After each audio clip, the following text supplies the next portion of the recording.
On Being Different, chapter by Conrad, Phillip, Kottack, chapter 13, Class. Dude, money can't buy you class, unquote. This statement came from Bill, husband of a stay-at-home wife and father of 3 daughters. After 12 years of work in an automobile factory, his annual income was $84,000 a year, or $84,000. Despite this achievement, Bill still wishes I had done my homework and gone to college, unquote.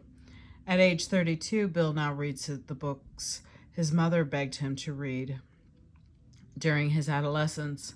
So determined is he that his daughters go to college, that he devotes hours to their education.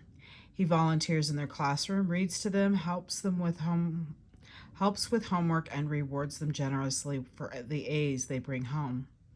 His, quote, real reward for tutoring his daughters is finally getting the education I never got when I should have. Excuse me. Why does Bill lament his neglect of study in high school and his lack of college education? What is he missing? Is it a higher paying job, a bigger house, a better car, more leisure time, credentials, or prestige? What constitutes class in today's world? Do occupation and education determine class? How useful is class in understanding our multicultural society? Class is a category denoting socioeconomic status, SES, economic position and rank in a society, social hierarchy relative to the means of production. Class implies social stratification and inequality. Capitalist state societies stratify segments of the population. Subordinated segments may include racial and ethnic groups, women, children, and people raised in poverty. The unequal distribution of goods and privileges assign an objective class status to segments of our population. Example, welfare class. While individuals ascribe to themselves subjective, unquote, class identity, as in, quote, we are finally middle class. Stratification is global. Billions of people have variable access to health, wealth, power, and well-being. Strong disparities in income and living standards exist among and within nations. Few people have full control over their economic circumstances. Workers may be laid off. Even people with graduate degrees may be let go due to downsizing. The United States and Canada haven't eliminated social inequality, disparities in income, power, and prestige. The creative equal opportunity and efforts by civil rights activists enhance access to education and employment haven't erased the hierarchy of ranked categories of people. Class or socioeconomic status, SES, permeates our social behavior and thought. Income and education correlate with job security and satisfaction, family size, political attitudes, and cultural values. Wealth correlates with elite education. Poverty shortens life expectancy. Such labels as upper class, lower middle class, and working class help us understand differential access to strategic resources and cultural variation and stratification that result from it. People with similar incomes and educational levels tend to have similar lifestyles, but in today's multicultural society, classes tend to be more varied internally than they are unified in opposition to other classes. An open class system favors the upward mobility of members of many identity groups, be these class, ethnicity, or gender-based. An open class system rewards people who accept a meritocratic ethic. Such people work hard. If at first they don't succeed, they try again. Among the high achievers are some people who succeed through a fierce determination to compensate for having a lower class status at birth. symptomatic of an open class system is a multicultural society is a hierarchy of ranked segments that represent significant socio-cultural variation within each class. The Cuban assistant professor, the African American nurse, the Irish Catholic priest, the Greek building contractor, the Haitian bank teller, and Bill the auto worker in our story all identify as middle class and based on income range. They are indeed middle class. One need only pay attention to the lifestyles of middle and upper class Americans to realize that working class isn't limited to blue collar occupations, work involving manual labor. For most Americans, upward mobility also implies longer, more intensive work schedules, the rewards of which aren't always commensurate with the time and labor invested. Upward mobility doesn't always extinguish the hidden injuries of class. Sennett and Cobb, 1972-1993. In an interview about his book All Over But the Shoutin' Pulitzer Prize winning journalist Rick Bragg, 1997, describes his ugly memories of people who considered themselves a class above us. Bragg's childhood was plagued by poverty, lingering resentment, and condensation. Contention drove him to prod forward all the way to the most prestigious college in America. His receipt of Harvard's Nieman Fellowship did little to diminish his imposter complex. His doubts were expressed by his raining sweat during his interview for the fellowship. Privately, he thought he had about as much business at Harvard as a hog in a cocktail dress. The information revolution and the multicultural movement have heightened our awareness and appreciation of different cultures and the people who create them. Although certain societies may be less wealthy or progressive than others are, they still offer legitimate and meaningful designs for living. They may be respected for their belief structures, their healthcare systems, their courting and mating rituals, their art, or their recreational outlets. Many North Americans enhance their own class status by consuming other people's culture and intellectual property. They have the financial ability to travel abroad, and such travel symbolizes worldliness and cultural sophistication. In today's global economy, a new transitional mass consumer class is on the rise. Persons from varied birth origins, geographic locations, social strata, and national identities share consumption patterns of culture, objects, services, language, traditions, heroes, and ideas, including notions about class. Like most Americans, Bill believes in upward mobility as it relates to income. However, his point is that his money doesn't gain him an entry into the cultured class. His regrets have less to do with access to creature comforts than with choices that affect life chances. Have you ever considered the difference? Class in America. Socioeconomic classes represent another aspect of diversity affecting North American identities, lifestyles, and life chances. An interesting part of being different in the United States is the fact of class contrasts, coupled with a simultaneous unwillingness to discuss them. Americans deny the benefits of a higher class background when we tell and accept stories, suggesting that with sufficient determination and a little bit of luck, we can all rise from humble roots, as in Rags to Riches tales. Our work ethic suggests that anyone can succeed as a self-made man or woman, if he or she works hard enough. While playing down the advantages of a privileged background, we easily recognize signs of class in images and behavior, as in the bodies and dress habits mentioned in the previous chapter. Although Americans may feel uncomfortable talking about class, we do regularly use social labels related to class, such as yuppies, young urban professionals who are educated people with disposable incomes. Other terms for class include rich, status, highfalutin, middle class, white collar, blue collar, working poor, urban poor, the homeless, welfare mothers, rednecks, adding a southern regional component, and underclass. Following the Great Depression, which began in 1929, living standards rose for most Americans.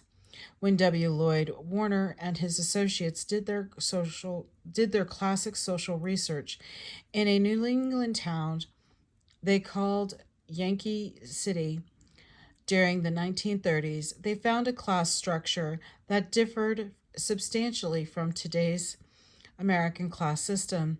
See Warner and Lunt, 1941. Warner, 1963.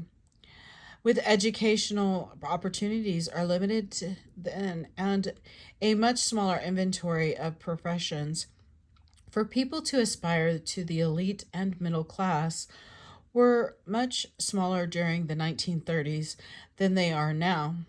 The post World War II American economy emphasized heavy goods manufacture with a unionized blue collar workforce. Many with high school educations and union jobs could support their households and even think of sending their children to college. More recently, the United States has shifted away from such a manufacturing economy toward one based on the provision of services and the processing information. Lower paid workers have been hurt by the loss of low skilled jobs in manufacturing and a related decline in unionization in the new high tech economy. Education has become much more important in landing a good job or any job at all. It is much more difficult now for more high school graduates to find a good job and to earn enough to support a family. In late August 2010, an unemployment rate for college graduates was 4.5%, compared with 9.5% for the American population as a whole. Typically today, both partners in a marriage work outside the home.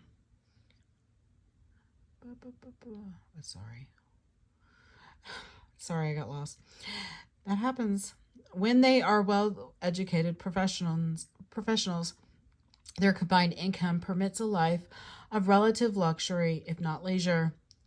There are substantial differences in income and wealth between the richest and the poorest Americans, and the gap is widening. According to U.S. Census data from 1967 to 2000, the top richest fifth or quintile of American households increased their share of national income by 13.5%, while all other quintiles fell. The percentage share of the lowest fifth fell dramatically by 17.6%. The diversion continues. In 2009, the highest quintile of households received 50.3% versus 49.7% in 2000 of all national income, while the lowest fifth received 3.4% versus 3.6% in 2000. Comparable figures in 1967 were 43.8% and 4.0%. The 2009 ratio was 15 to 1 versus 14 to 1 in 2000 and in 11.1 in 1967. In other words, the richest fifth of American households with a mean annual income of $170,844 is now 15 times wealthier than the poorest fifth, which means the annual income of $11,552, DeNovis, Walt, Proctor, and Smith, 2010. When we consider wealth, investments, property, professions, etc., Rather than income, the contrast is even more striking. 1% of American families hold just over one-third of the nation's wealth. Council on International and Public Affairs, 2006. As figure 13.1 shows, the top 1% own 33.8% of all wealth in the United States. By contrast, the bottom 50% owned just 2.5%. In fact, the top 1% owns more than the bottom 90% combined. Forms of socioeconomic stratification. The class structure of contemporary North America are variations on a more general theme of socioeconomic stratification, which the anthropologist Morton Fried discussed in his article on the evolution of social stratification and the state. Socioeconomic stratification is not a cultural universe. It arose with the earliest states or civilization, a near synonym, which first appeared in Mesopotamia, currently Iran and Iraq, some 6,000 years ago. A few thousand years later, states also arose in two parts of the Western Hemisphere: Mesoamerica, Mexico, Guatemala, Belize, and the Central Andes, Peru, and Bolivia. The presence of socioeconomic stratification is a defining feature of the state. That is, all states, only states, have some kind of class system in ancient states. For the first time in human history, there were contrasts in wealth, power, and prestige between entire groups, social strata or classes, of men and women. Each stratum included people of both sexes and ages. The subordinate, the higher or elite stratum, had privileged access to valued resources. Access to resources by members of subordinate, lower, or underprivileged stratum was limited by the privileged group. In states, the elites control much of the means of production. For example, land herds, water, capital, farms, factories, Microsoft, Time Warner, and the New York Times. At the bottom of the stratified hierarchy have reduced chances of social mobility. How does social stratification in modern nations compare with that in ancient states? The hereditary rulers and elites of ancient states and empires, like feudal nobility that ruled Europe before 1500, viewed the state as their property, conferred by gods, tradition, or war, to control and do with as they pleased. Shannon, 1989. The most basic distinction in ancient states was between those who controlled the state machinery and those who did not. With industrialization, however, the main differentiation factor became ownership of the means of production. Industrial stratification. The social theorists Karl Marx and Max Weber both focused on the stratification systems associated with industrial economies.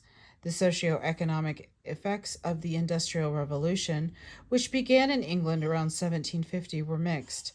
National income and living standards rose, but prosperity was uneven. From his observation in England and his analysis of 19th century industrial capitalism, Marx and Engels, 1848-1976, viewed socioeconomic stratification as a sharp and simple division between two opposed classes, the bourgeois capitalist and the proletarial propertyless workers. The bourgeoisie traced its origins to overseas ventures and the rise of world capitalism, which had transformed the social structure of northwestern Europe, creating a wealthy commercial class. The bourgeoisie were the owners of factories, mines, large farms, and other means of production. The working class, or the proletariat, were people who had to sell their labor to survive. With the decline of subsistence production and the rise of urban migration and the possibility of unemployment, the bourgeoisie came to stand between workers and the means of production. Faulting Marx for an overly simplistic and exclusively economic view of stratification, Weber 1922-1968 defined three dimensions of social stratification. Economic status or wealth encompasses a person's material assets, including income, land, and other property.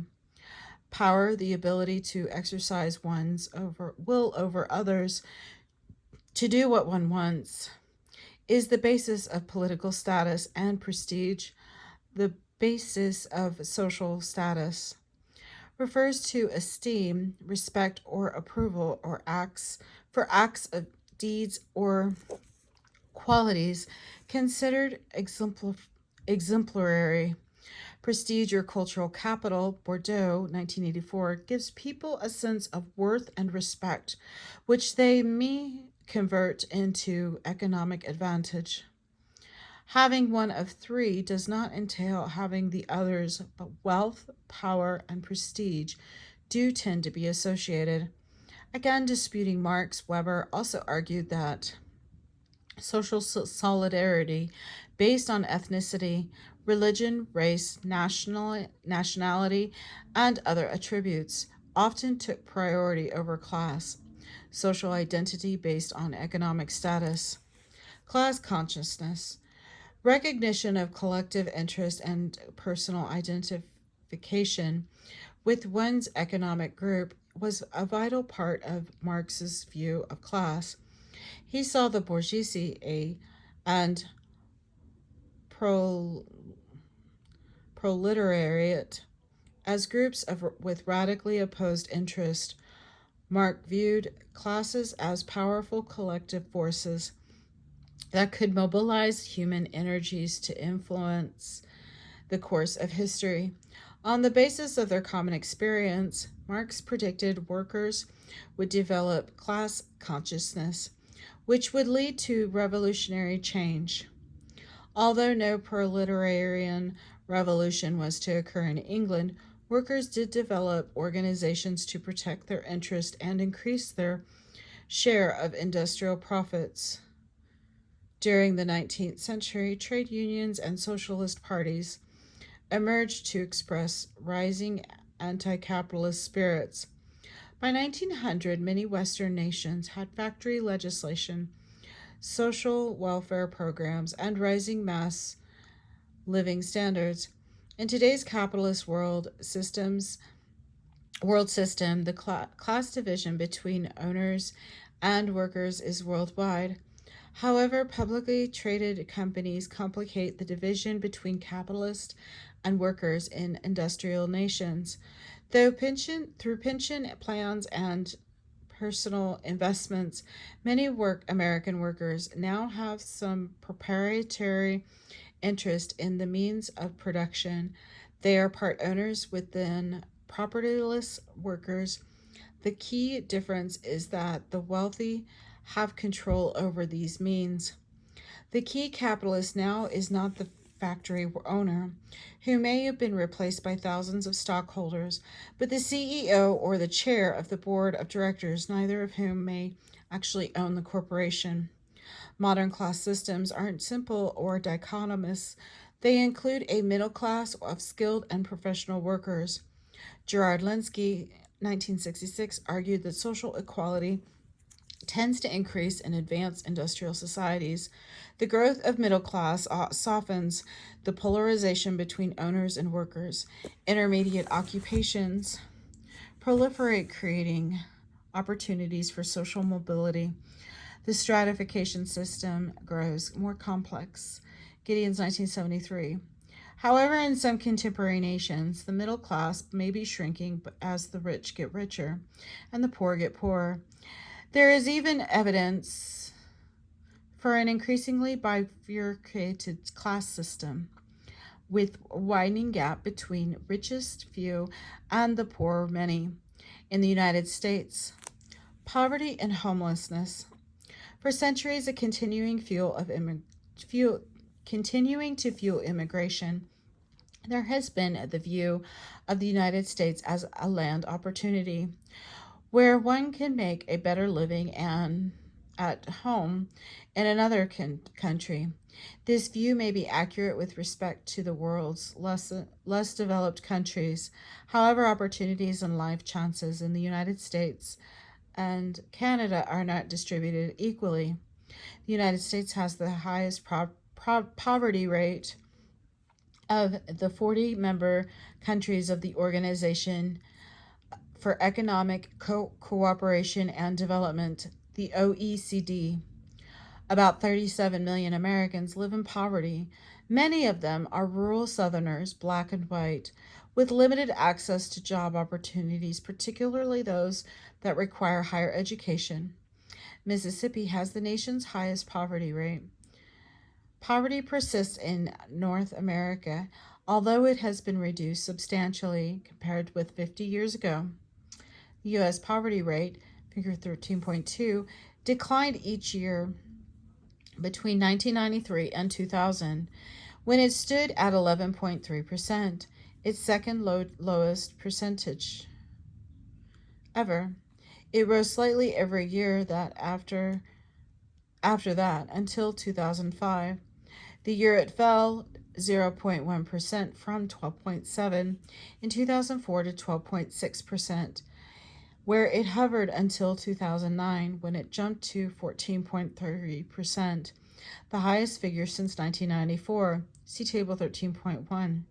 The Census Bureau first started tracking the poverty rate in 1959 when it stood at 22.4%.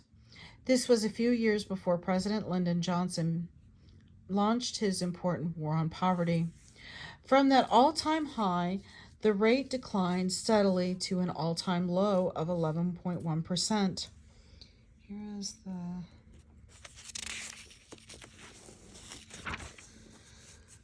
Here's 13.1.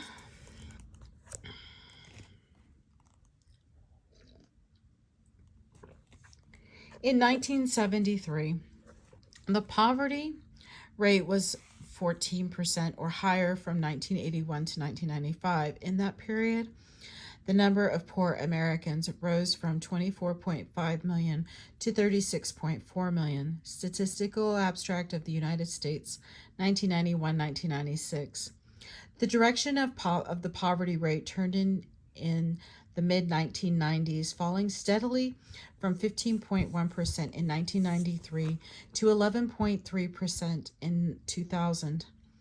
The lowest rate in 21 years as the poor population declined to 31.1 million since 2000.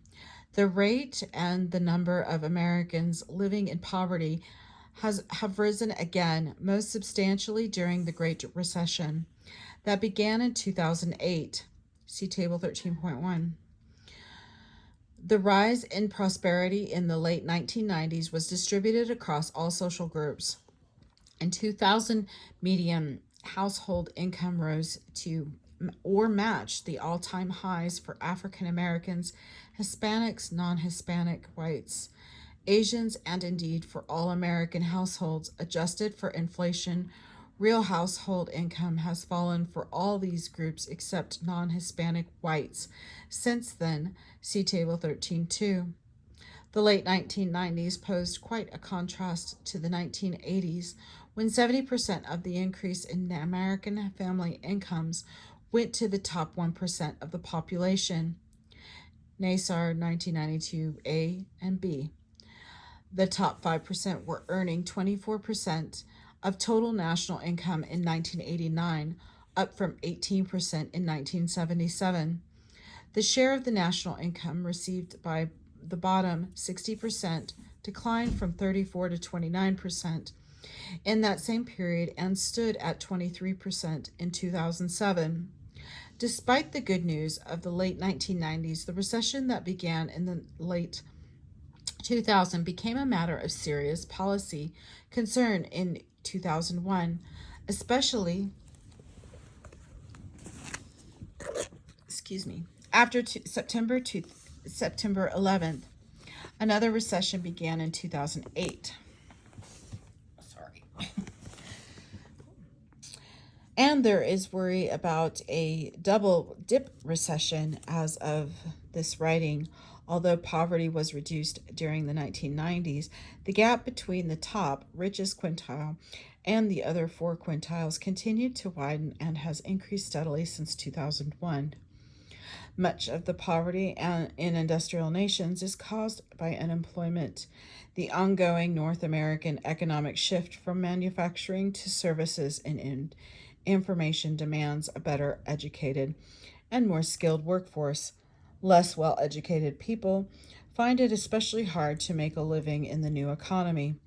In the United States and throughout the world, members of the underclass, the abjectly poor, lack jobs, adequate food, medical care, and even shelter. Home ownership, a fundamental part to an American identity, remains an unreachable dream for many Americans. Despite a persistent real estate recession that began in 2007, many Americans had trouble qualifying for low-interest mortgages that would have allowed them to purchase homes at bargain basement prices. Millions of others lost homes bought at inflated prices during the real estate boom that preceded the bust. Around 3 million American homes were in foreclosure in 2010 because families could not afford their mortgage payments or defaulted on loans worth more than their home's current market. For many families and single people in urban and rural areas of the country, substandard housing is the best they can get when they depend on welfare or irregular income. As a social worker in Augusta, Georgia, Kozaitis conducted home visits to many rural African Americans who were Medicaid patients suffering from cancer, sickle cell anemia, and hemophilia. Frequently, she discovered families living in shacks, lacking plumbing and electricity, with broken windows and leaky roofs, and with inadequate food and drinking water. Is it any wonder that these men, women, and children looked forward to long stays at the hospital? In American cities, 1 million homeless people occupy street corners, park benches, and temporary shelters. Most people who live on the street do so because they cannot afford housing. The homeless are people, generally single men and many with children, who have lost their jobs or have only low-paying jobs, who lack family support, and for whom space is unavailable in temporary shelters. The prospect of homelessness can threaten even middle-class people with highly regarded credentials who become victims of downsizing. Corporate cutbacks and factory layoffs place families at risk of survival, and many Americans live in fear of ending up homeless. Homelessness is an extreme form of downward mobility. It causes a varied economic, social, and psychological. The reasons include inability to pay rent or make mortgage payments, eviction, sale of urban real estate to developers, the need to escape domestic abuse, and mental illness. The homeless have become the hunters and gatherers of modern society. They feed themselves by begging, scavenging, and raiding garbage, particularly that of restaurants for food. The most extreme socioeconomic contrast within the world capitalist economy today are between the wealthiest people in the richest nations and the poorest people in the less developed countries. However, as the gap between richest and poorest widens in North America, the social distance between the underclass of the developed and the underdeveloped countries shrinks. The road to Bangladesh passes close to Washington's Pennsylvania Avenue. Closed class systems. In a nation states, socioeconomic inequalities tend to persist across the generations. The extent to which they do or do not is a measure of the openness of class system. The ease of social mobility it permits with respects to such openness, stratification has taken many forms, including caste, slavery, and class systems. Caste systems are closed, hereditary forms of stratification, often dictated by social religion, social rank, and ascribed at birth. So people are locked into their parents' social position. The world's best known caste system is associated with the Hinduism in traditional India, Pakistan, and Sri Lanka.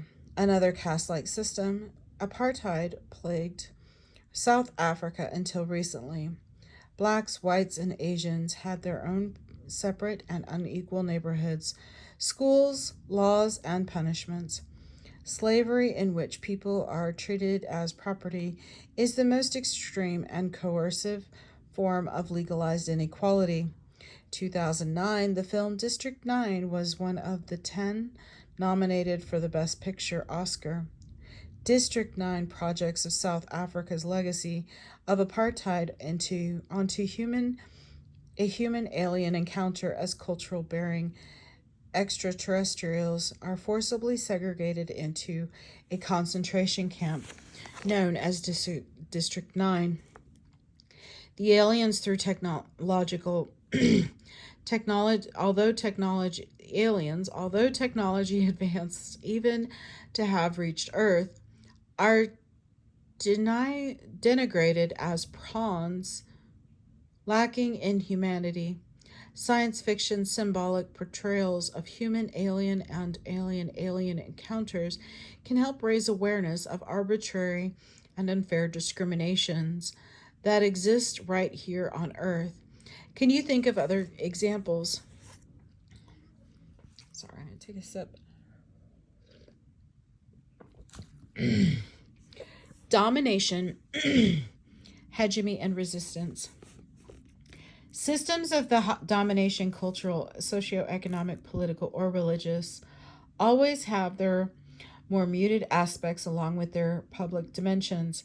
In studying apparent cultural domination or actual political domination, we must pay careful attention to what lies beneath the surface of evident public behavior. In public, the oppressed may seem to accept their own domination, but they always question it offstage. James Scott, 1990, uses the term public transcript to describe the open public interactions between dominators and oppressed. The public transcript is the outer shell of power relations. Scott uses hidden transcript to describe the critique of power that goes on offstage, where the power holders can't see it. For example, in the slave quarters of the old American South, in public the oppressed and the elites observed the etiquettes of the power relations they are expected to perform. The dominators act like haughty masters, subordinates are humble and deferential. Antonio Gramsci developed the concept of hegemony for a stratified social order in which subordinates comply with domination by internalizing its values and accepting its naturalness. This is the way things were meant to be. According to Pierre Bourdieu, 1977, page 164, every social order tries to make its own arbitrariness seem natural, including its oppression. All hegemonic ideologies offer explanations about why the existing order is in everyone's best interest. Often promises are made, such as, quote, things will get better if you're patient. Gramsci and others use the idea of hegemony to explain why people can form even without coercion, why they knuckle under when they don't really have to. Hegemony, the internalization of a dominant ideology, is one way to curb resistance. Another way to let subordinates know they will eventually gain power, as young people usually foresee when they let their elders dominate them. Another way of curbing resistance is to separate or isolate subordinates and supervise them closely. According to Michael Foucault, describing control over prisoners' solitude as in solitary confinement is an effective way to induce submission. Often situations seem to be hegemonic and do have active resistance, but it is individual and disguised rather than collective and defiant. Scott, 1985, uses Malay peasants, among whom he did field work, to illustrate small scale of resistance, which he calls weapons of the weak. The Malay peasants used an indirect strategy to resist an Islamic tithe, religious tax. The goods, usually rice, that peasants were expected to give went to the provincial capital. In theory, the tithe would come back as charity, but it never did. Peasants didn't resist the tithe by rioting, demonstrating, or protesting. Instead, they used a nibbling, quote, strategy based on a small acts of resistance. For example, they failed to declare their land, or they lied about how the amount they farmed.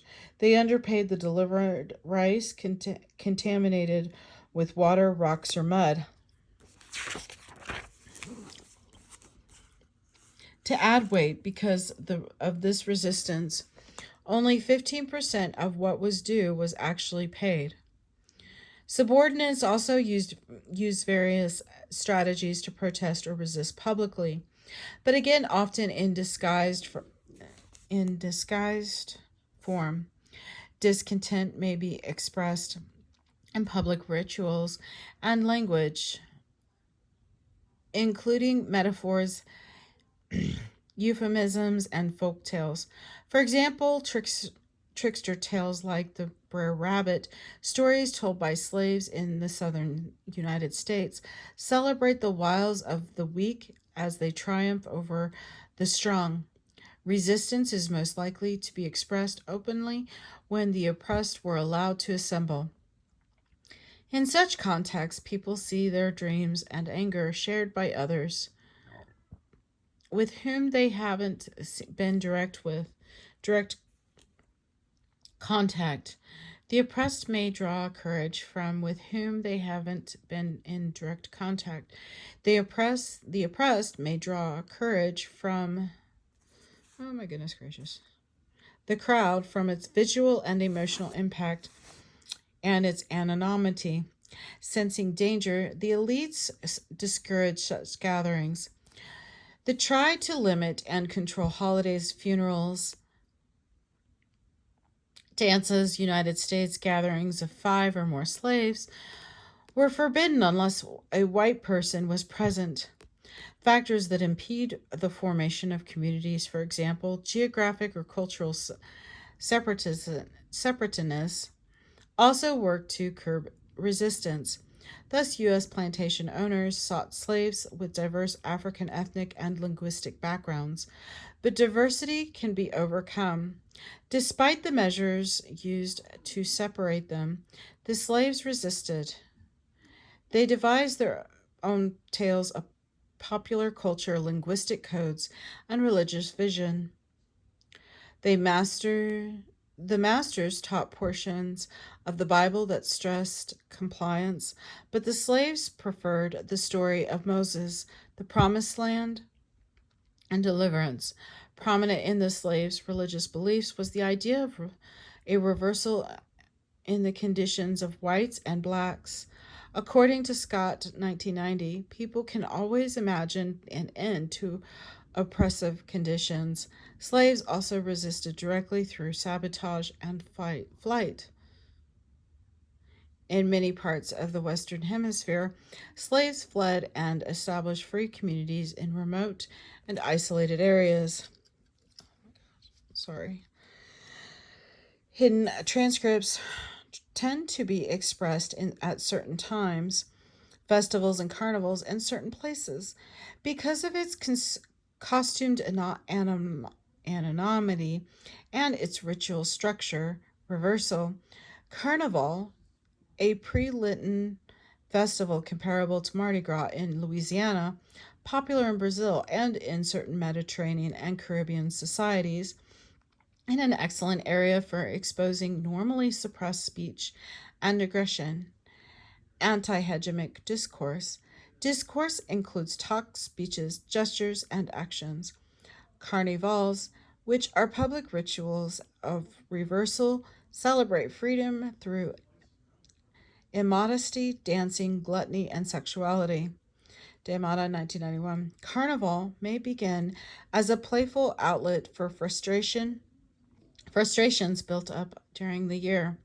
Over time, it may evolve into a powerful annual critique of domination and a threat to the established order. Gilmore, 1987.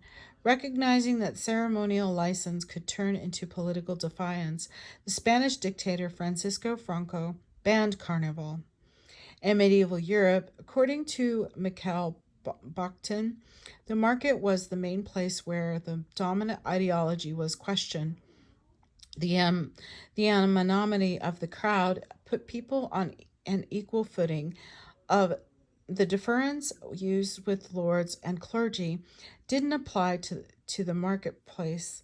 Later in Europe, the hidden transcript also went public in pubs, taverns, inns, cabarets, beer cellars, and gin mills. These locales helped breed resistant popular culture in games, songs, gambling, blasphemy, and disorder. That was at odds with the official culture. People met in an atmosphere of freedom encouraged by alcohol. Church and state alike condemned such settings as subversive. Class and values across cultures. Vertical mobility in an upward or downward change in a person's social status, a rise or fall in life. A truly open class system would facilitate mobility, with individual achievement and personal merit determining rank. Social status would be achieved through personal effort.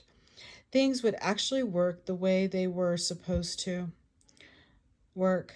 In American ideology, ascribed status, family background, ethnicity, gender, religion would decline in importance.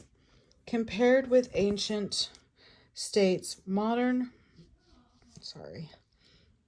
industrial nations have more open class systems and modern economies. Wealth is based in some extent on income earnings from wages and salaries. Economists contrast such a return on labor with interest, dividends, and rent, which are returns on property or capital. Like all stratified societies, the United States features socioeconomic diversity based on the unequal distribution of wealth, including inherited wealth. Wealth consists of all assets, including income, home, vacation property, and other real estate. Health, auto, and home insurance. Savings accounts, stocks, bonds, and retirement.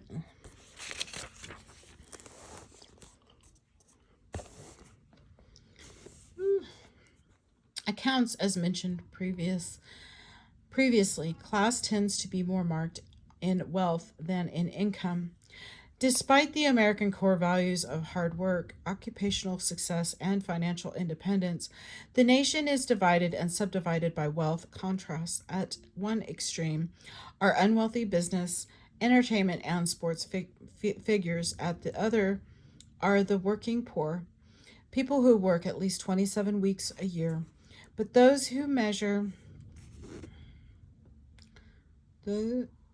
whose meager earnings keep them below the poverty line. Some Americans, most notably the homeless, have even more limited access to basic needs, such as food and shelter. Many social and cultural differences between the United States and other countries, including Brazil, flow from patterns of socioeconomic stratification, the allocation and distribution of wealth, prestige, and power. Although the distribution of income in the United States is not as even as in Japan or the Netherlands, it is much more so than in Brazil.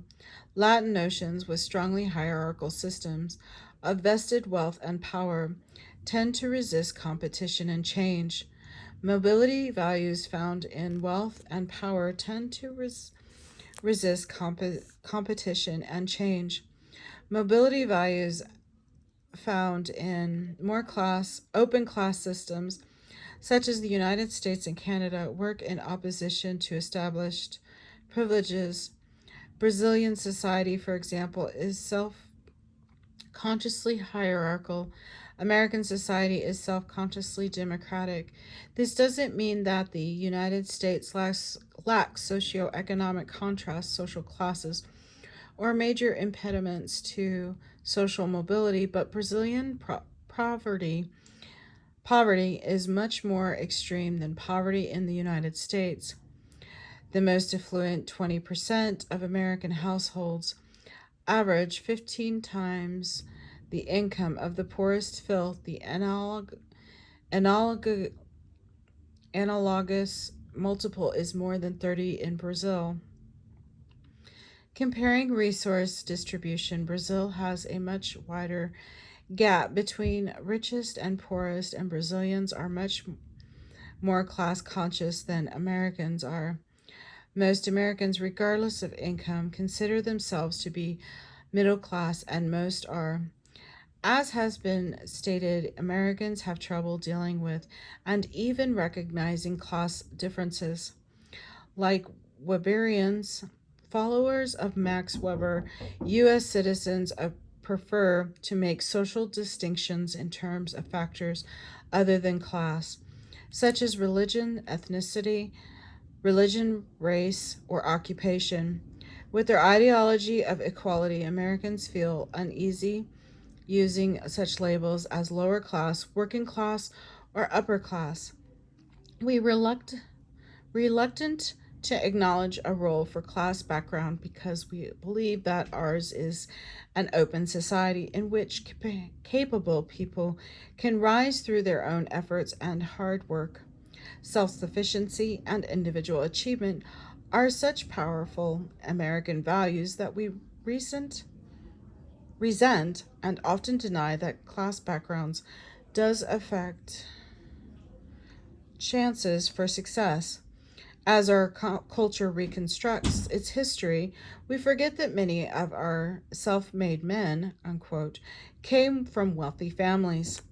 The United States has a pervasive, although idealized, egalitarian ethos that is notably absent in Brazil.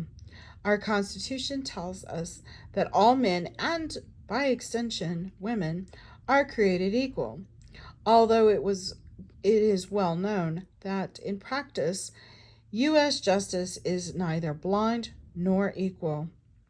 For the rich and the poor, there is supposed to be equality before the law, but in Brazil, all is hierarchy. The Penal Code authorizes privileged treatment for certain classes of citizens, such as people with university degrees. Brazilian social identities are based in large part on class background and family connections, which Brazilians see nothing wrong with using. For all their worth, family position and network membership contribute substantially to individual fortune. All social life is hierarchical. No one doubts that rank confers advantages. In myriad contexts and encounters in everyday social life, high status Brazilians don't stand patiently in line as Americans do. Important people expect their business to be attended to immediately, and social inferiors yield rules applied not uniformly but differentially. According to social class, the final resort in any conversation is, do you know who you're talking to? Demata, the American opposite reflecting our democratic and egalitarian ethos, is, who do you think you are? The contrast is one of doing versus being. Brazil. In the United States, identity emerges as a result of what one does. In Brazil, one's social identity arises from what one is. A person is a strand in a web of social connections originating in the extended family, which has an established place in the stratified hierarchy of the region and nation. In such a conscientiously hierarchical society, prestige, power, and privilege rest on the extent and influence of the personal network. Most Americans, by contrast, probably would argue that someone does achieve is more important than his or her family, class background, or personal connections. In the long run, at least American culture sees reason for pride, excellence in any line of work. I may be just a plumber, but I am a good plumber. It is much likelier American than Brazilian statement.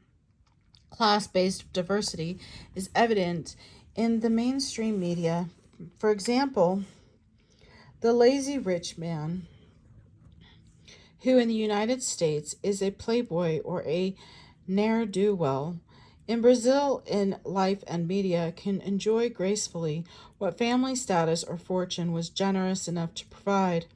Americans believe personal worth and moral value come through work, but Brazilian culture has had a gentleman complex for centuries. See Wegley. Brazilians who can afford to hire others should not do manual work. Menial jobs should be done by menials, millions of whom are available. The do-it-yourself valued by North American culture would only take jobs away from millions of lower-class people in Brazil. McGrath in 2005 observes that American TV programs tend to present homogeneous upper-middle-class lifestyle. Social differences are minimized and the economic underpinnings of class are ignored.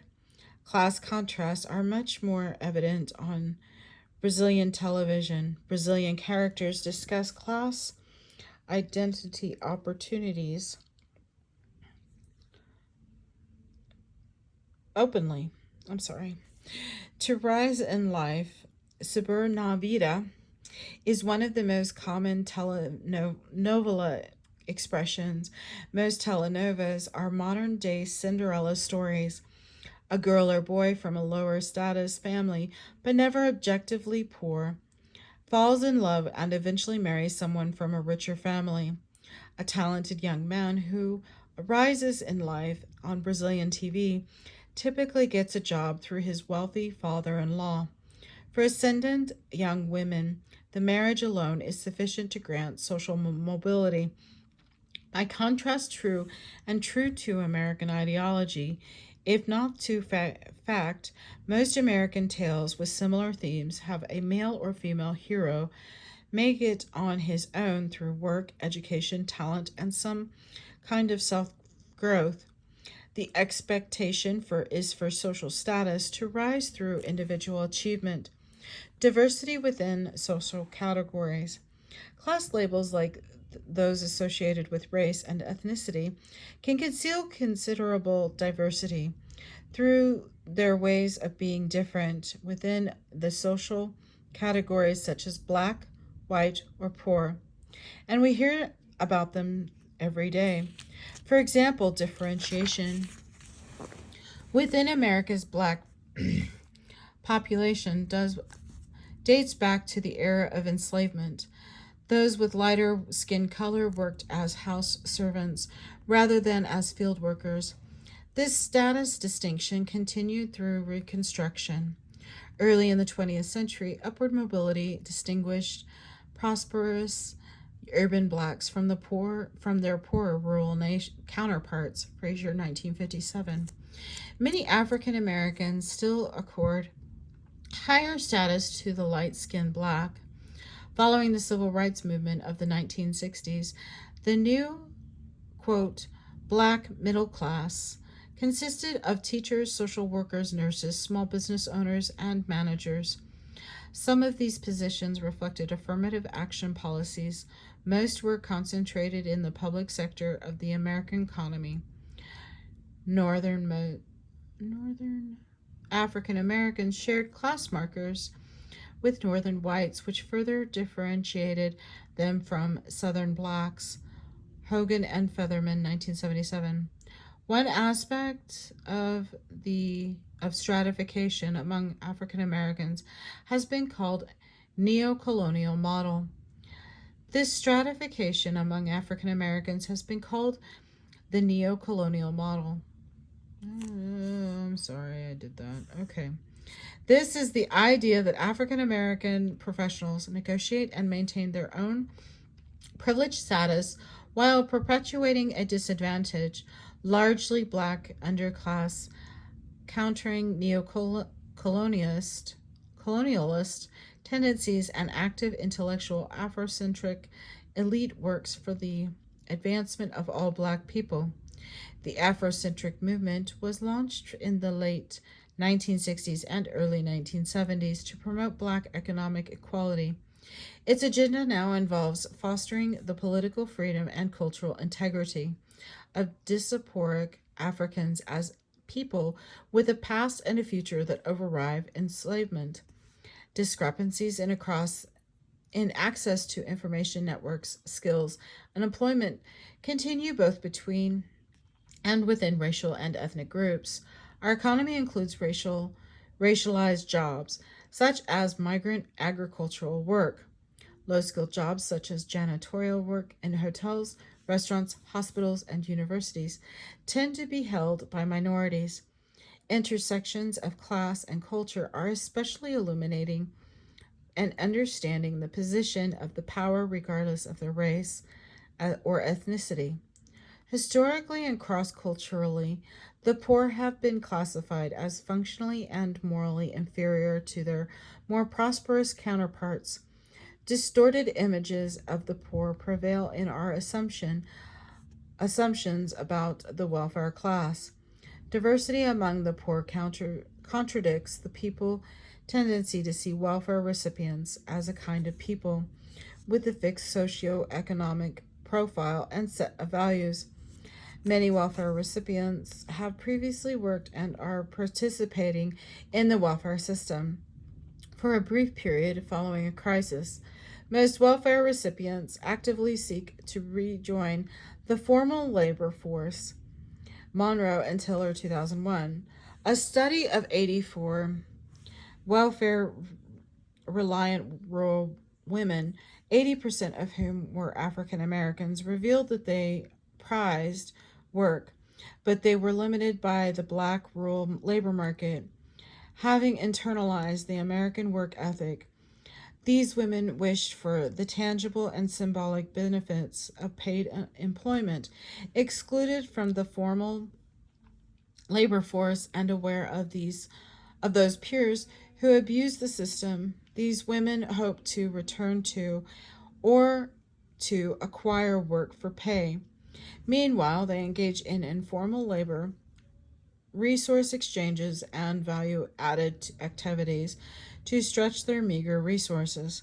They engage in just about any tactic or strategy, whatever it takes to survive, keep their children together, fed, housed, and clothed, and they are involved in the daily care of their families.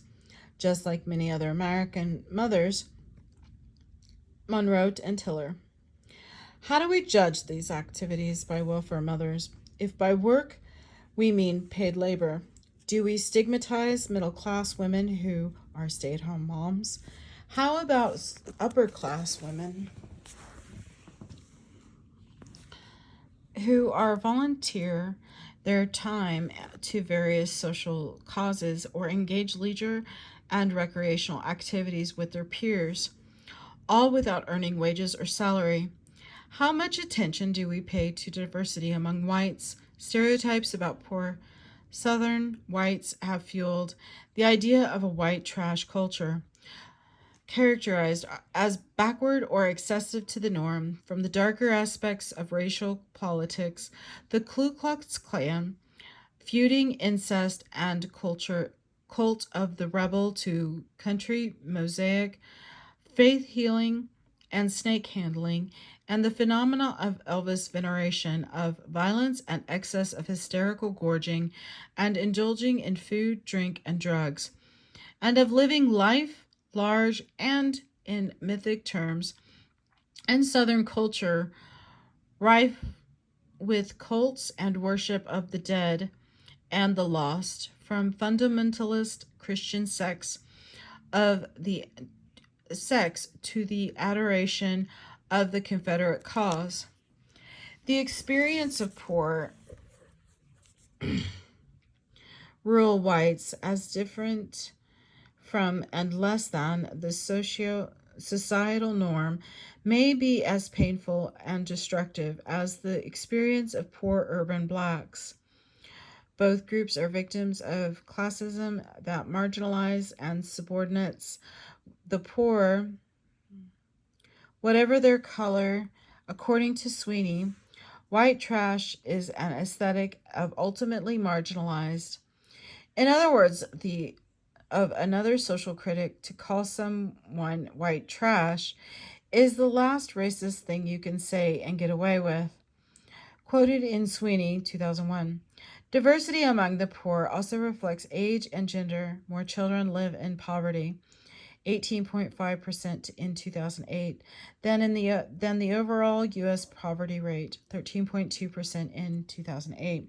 On the other hand, the poverty rate for Americans aged 65 years and older has dropped steadily and keeps dropping, from 35.2% in 1959 to 9.7% in 2008. Women are more likely than men to live in poverty, to hold low-paying service jobs, and to earn less than men do. Even when they have the same occupation, women of color and women who are single heads of household are especially prone to poverty. Poverty reduces access to higher education and professional training, which is in turn contributes to the disproportionately higher unemployment, underemployment, and poverty rates of minority groups. The poverty rate for blacks in 2009 was 25.8%, compared with 9.4% for non-Hispanic whites, 12.5% for Asians, and 25.3% for Hispanics. Statistical Abstract of the United States, 2010. A given class can encompass vast cultural diversity in terms of age, gender, race, ethnicity, education, and income. However, the divide between the poor and the rich is not only economic. An objective status marked by unequal possession of resources such as food, shelter, property, and health. It is also a matter of culture, the subjective experience of those who find themselves in a predicament that diversifies and subordinates them on the basis of material wealth and contradicts their felt as identity as Americans. Social movements. Excuse me, let me get a sip. Okay. During the 20th century and beyond, labor unions have played a vital role in winning benefits for workers in jobs and professions as different as municipal workers. Teachers, teamsters, umpires, sports players, performers, and auto workers. The influence of unions has declined as the American economy has shifted from manufacturing toward servicemen and information. less effective than unions, and even other social reform.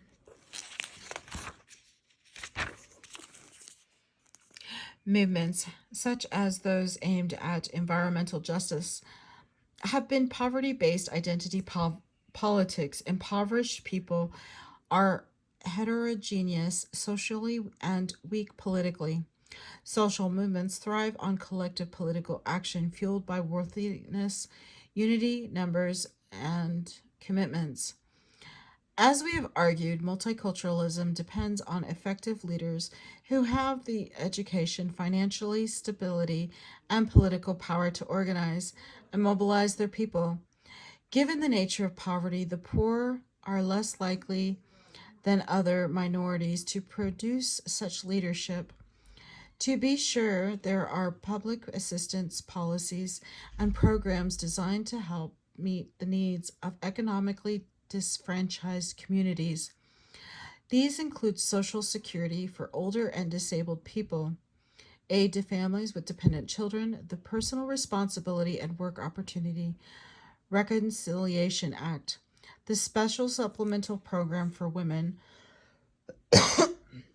Infants and Children, and the Hope 6 Urban Demonstration Program. A plethora of government-funded school initiatives are available to the poor, including Head Start and Early Head Start programs. In addition, there are literacy reform movements aimed particularly at science, math, and technology in primary, secondary, and higher education.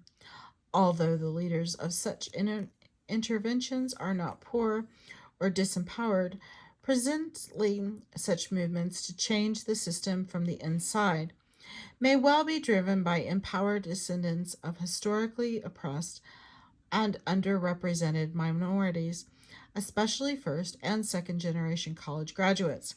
Here's the key terms, and this is the end of chapter 13. Thank you.